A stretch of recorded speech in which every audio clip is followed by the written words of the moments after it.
ഭഗവാൻ ശ്രീകൃഷ്ണൻ ഭൂമിയിൽ അവതരിച്ച് യശോദയുടെ കയ്യിൽ ഒരു ഓമന കുഞ്ഞായി എത്തിയ സമയം ലോകനാഥനായ മഹാദേവന് തന്റെ പ്രിയപ്പെട്ട നാരായണനെ ഒരു നോക്ക് കാണണമെന്ന് അതിയായ ആഗ്രഹമുണ്ടായി. ഒരു സാധാരണ ഋഷിമുനിയുടെ വേഷത്തിൽ ഭസ്മക്കുറി അണിഞ്ഞ് രുദ്രാക്ഷ മാല അണിഞ്ഞ് മനസ്സിൽ നിറയെ ഭക്തിയും സ്നേഹവുമായി അദ്ദേഹം ഗോകുലത്തിലേക്ക് യാത്ര തിരിച്ചു. ഗോകുലത്തിലെത്തിയ മഹാദേവൻ യശോദയുടെ വീടിന് മുന്നിലെത്തി. വാതിൽക്കൽ കാവൽ നിന്നവരോട് അദ്ദേഹം തന്റെ ആഗമന ഉദ്ദേശം അറിയിച്ചു. എന്നാൽ ഭഗവാന്റെ അമ്മയായ യശോദയ്ക്ക് അപ്പോൾ കുറച്ച് ആശങ്കകൾ ഉണ്ടായിരുന്നു. തന്റെ ഉണ്ണിക്കണ്ണൻ പിറന്ന ശേഷം ഗോകുലത്തിൽ പല അസാധാരണ സംഭവങ്ങളും അരങ്ങേറിയിരുന്നു. പൂതനയുടെ വരവും മറ്റ് ദുഷ്ടശക്തികളുടെ ആക്രമണങ്ങളുമെല്ലാം യശോദയെ ഭയപ്പെടുത്തിയിരുന്നു. ഋഷിമുനി, എന്റെ മോൻ പിറന്നതിനു ശേഷം ഓരോരോ പ്രശ്നങ്ങളാണ് ഉണ്ടാകുന്നത്. അതുകൊണ്ട് എനിക്ക് അപരിചിതരായ ആരെയും എന്റെ കണ്ണനെ കാണിക്കാൻ പേടിയാണ്, യശോദ വിനയപൂർവ്വം അറിയിച്ചു. മഹാദേവൻ നിരാശനാകാതെ കണ്ണനെ കണ്ടിട്ടേ മടങ്ങുമെന്ന് ദൃഢനിശ്ചയം ചെയ്തു. വീടിന് പുറത്ത് ശാന്തനായി അദ്ദേഹം രാമനാമം ജപിച്ച് ധ്യാനത്തിലിരുന്നു. ഒന്നും കഴിക്കാതെയും കുടിക്കാതെയും ആ ദിവ്യപുരുഷൻ കണ്ണന്റെ ദർശനത്തിനായി കാത്തിരുന്നു. ഇതേ സമയം പുറത്ത് മഹാദേവൻ തനിക്കായി കാത്തിരിക്കുന്നു എന്നറിഞ്ഞപ്പോൾ ഉണ്ണിക്കണ്ണൻ ഉറക്കെ കരയാൻ തുടങ്ങി. ആർക്കും അവനെ സമാധാനിപ്പിക്കാനായില്ല.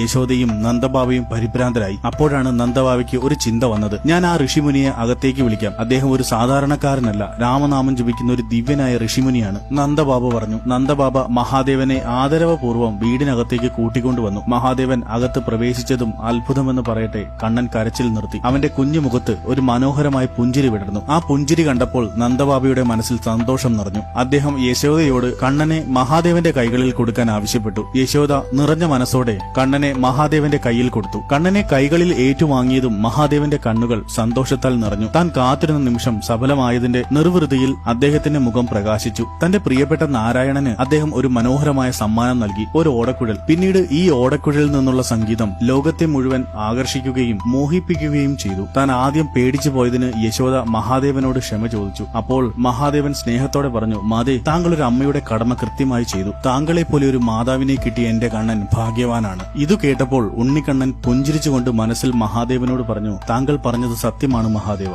കണ്ണനെ കാണാനെത്തിയ മഹാദേവന്റെ ഈ കഥ നിങ്ങൾക്ക് ഇഷ്ടമായാൽ ലൈക്ക് ആൻഡ് സബ്സ്ക്രൈബ് ചെയ്യുക. ഹർ ഹർ മഹാദേവ്. ഓം നമോ ഭഗവതേ വാസുദേവായ. ജയ് ശ്രീ രാധാകൃഷ്ണ. രാധേ രാധേ.